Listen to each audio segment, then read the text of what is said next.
The experiment involved 192 high-powered laser beams being fired at a capsule containing the elements deuterium and tritium, heating it to a temperature of more than 3 million degrees centigrade, thus briefly simulating the conditions of a star.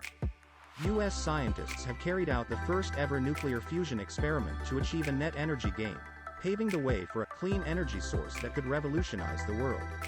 Such a result would supercharge the world's shift to renewable energy, helping to fight climate change. U.S. Energy Secretary Jennifer Granholm said the breakthrough will go down in the history books. This is one of the most impressive scientific feats of the 21st century, she added. How was the experiment carried out? Dr. Marvin Adams said it had been carried out hundreds of times before, but had never successfully produced more energy than was consumed. For the first time, they designed this experiment so that the fusion fuel stayed hot enough, for a very short amount of time, a few billionths of a second, that exceeded the entire U.S. power grid, he said. How long before the process can create usable energy?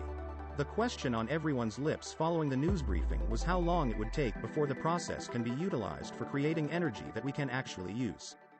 Dr. Kim Boodle, director of National Laboratory, admitted it would take probably decades. President Joe Biden has said he hopes a commercial fusion reactor will be in place within 10 years. And acknowledged that the private sector would have to play a big role in accelerating the shift from lab experiments to commercial electricity production. Other nuclear fusion projects will also have a role to play, and the scientists in California cited the work of a team in Oxfordshire, who earlier this year used their jet machine to generate around 11 megawatts of energy. Despite continuous research still crucially did not achieve net energy gain. How safe is nuclear fusion? The International Atomic Energy Agency has called nuclear fusion intrinsically safe.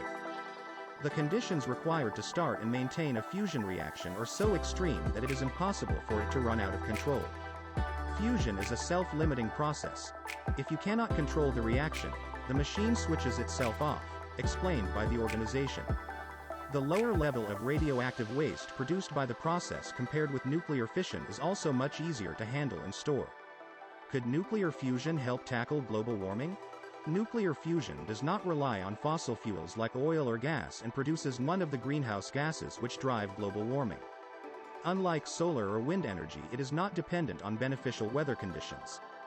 It uses two relatively abundant materials found on Earth, lithium and hydrogen. Wide-scale use of nuclear fusion could help countries meet their targets to produce net zero emissions by 2050. However, it will be many years before recent experimental successes can be meaningfully scaled up.